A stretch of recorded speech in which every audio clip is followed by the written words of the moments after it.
CBS 뉴스는 CBS 홈페이지 cbs.co.kr이나 노코뉴스 홈페이지 노코뉴스.co.kr, 스마트폰 애플리케이션과 팟캐스트를 통해 다시 보고 들으실 수 있습니다. 이어서 부산에서 전해드립니다. 설 연휴 김해공항에서 발생한 에어부산 여객기 화재의 원인을 밝힐 합동 감식이 오늘 진행됐습니다. 국토교통부는 저녁까지 현장 감식을 마무리하고 증거물들에 대한 세부 조사와 정밀 감식을 실시한다는 계획입니다. 보도에 정혜린 기자입니다. 오늘 오전 10시쯤 김해국제공항, 윗부분이 모두 불타 안이 훤히 들여다보이는 비행기 안으로 하얀색 방호복과 헬멧 등을 착용한 사고조사원들이 조심스럽게 들어갑니다. 대부분 파손된 창문과 열려있는 비상탈출구가 긴박했던 화재 당시 상황을 짐작하게 합니다. 국토교통부 항공철도 사고조사위원회는 프랑스 사고조사 당국 등과 함께 에어부산 화재 여객기에 대한 합동 감식을 진행하고 있습니다.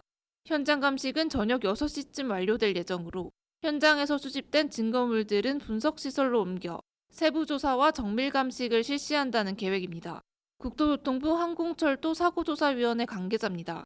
현장 감식 관련해서 웹업 회의할 거고요. 그 이후로는 그 현장 감식한 것들 정밀 검사할 거고, 저희는 현장에서 CCTV라든가 기타 등등 다른 그 목격자 진술 같은 거 더 받을 거고요. 한편 이번 화재의 원인이 보조 배터리든 전자기기일 수 있다는 추측이 제기되면서 에어부산은 기내 보조 배터리 반입 안내를 강화했습니다. 이륙 전에 나오는 전자기기 관련 기내 안내방송 문구는 선반에 보관할 경우 화재 위험이 높으니 반드시 소지하라는 내용으로 바뀌었습니다.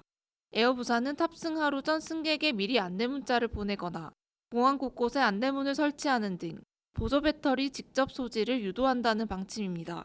설을 하루 앞둔 지난달 28일 김해공항에서 이륙을 준비하던 홍콩행 에어부산 항공기에 불이 나 승객과 승무원 176명이 긴급 탈출하고 이 중 7명이 크고 작은 부상을 입었습니다.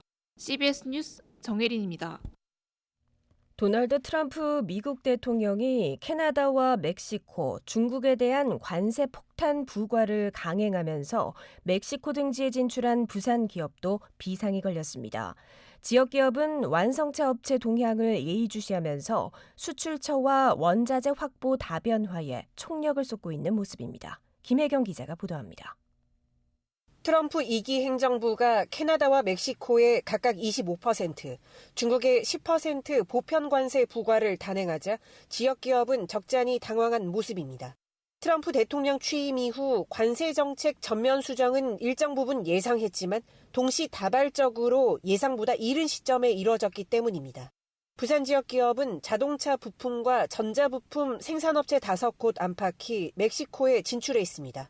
지역 중견업체인 화승 R&A와 성우 하이텍 등은 당장 매출 하락 등 직접적인 영향은 크지 않을 것으로 내다보면서도 완성차 대기업의 행보를 예의주시하고 있습니다. 당장 연초부터 시행하려던 신규 사업과 생산량 확대 등의 계획을 전면 수정하고 현지 법인화 등 글로벌화와 각종 리스크에 대비하는 전략을 세우느라 분주합니다. 지역 기업들은 대기업이 멕시코에서 생산한 완성차를 미국 외에 다른 쪽으로 수출 비중을 높이는 등 큰 그림이 나오면 이에 맞춰 대응할 방침입니다. 또 중국에서 원자재 대부분을 들여오는 만큼 원자재 확보 다변화에도 주력하고 있습니다. 하지만 현재 중국의 원자재가 가격이나 품질 면에서 압도적인 경쟁력을 갖고 있어 새로운 거래처를 찾는 데 어려움을 겪고 있습니다. A기업 관계자입니다. 상대적으로 관세가 낮은 지역으로 이제 소싱처를 변경한다든지 계속 그 검토를 했죠. 현실화가 되니까 그 지속을 할 것인가, 안 그러면은 한 템포를 쉴 것인가. 트럼프발 공격적인 관세 정책이 글로벌 통상 질서를 뒤흔들면서 불확실성이 커진 데다 국내 전국 혼란도 이어지고 있어 현장에 실효성 있는 비상 수출 대책이 나올지 기업들은 우려하고 있습니다. CBS 뉴스 김혜경입니다.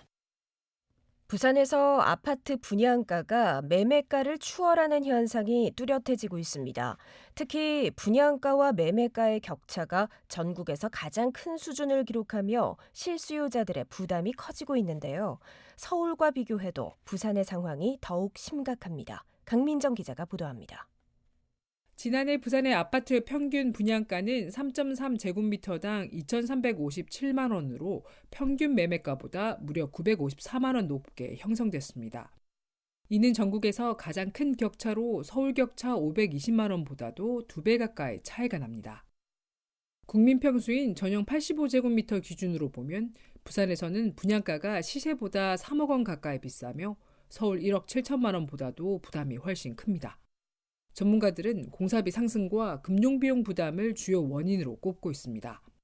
한국건설기술연구원에 따르면 건설공사비 지수는 2020년 대비 27.9% 상승했고 여기에 정부의 민간택지 분양가 상한제 해제로 분양가 자율 책정이 가능해지면서 가격이 더욱 높아졌습니다.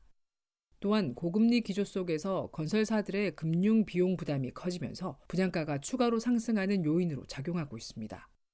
부동산 서베이 이영래 대표입니다. 분양 성적은 상당히 고전이 될 것 같습니다. 대부분의 아파트들이 미분양이 날 가능성이 높고요. 장기적으로 이제 시간이 지나면서 일반 아파트의 가격이 이제 분양가 정도 수준 이상으로 회복이 되어야지만 분양 시장도 활기를 찾을 것 같습니다. 전문가들은 현재와 같은 고분양가 흐름이 지속될 경우 실소유자들이 청약을 기피하면서 미분양 증가로 이어질 가능성이 크다고 분석하고 있습니다. CBS 뉴스 강민정입니다. 그제 부산역 광장에서 열린 윤석열 대통령 탄핵 반대 집회에 부산 지역 국민의힘 국회의원이 대거 참석한 데 대해 더불어민주당 부산시당이 강도 높은 비판을 쏟아냈습니다.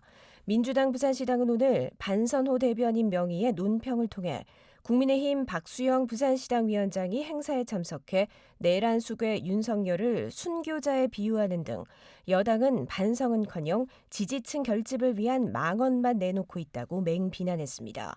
반 대변인은 극우에 심취해 사법부에 대한 신뢰를 흔들며 사회 시스템을 무너뜨리고 있는 국민의힘은 하루빨리 이성을 되찾아야 한다고 촉구했습니다.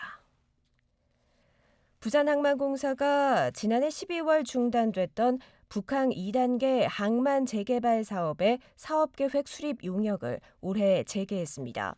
이번 용역은 사업성 재검토를 포함해 추진하며 당초 1년이었던 기간이 연장될 가능성이 있습니다. 부산은 내일 대체로 맑겠지만 북서쪽에서 내려온 찬 공기의 영향으로 강추위가 기승을 부리겠습니다. 내일 아침 최저기온은 영하 6도까지 떨어지겠고 낮 최고기온도 1도에 머물겠습니다. 바람도 순간풍속 초속 15m 안팎으로 강하게 불면서 체감온도는 더욱 낮겠습니다. 부산의 현재 기온 2.2도, 습도는 20%입니다.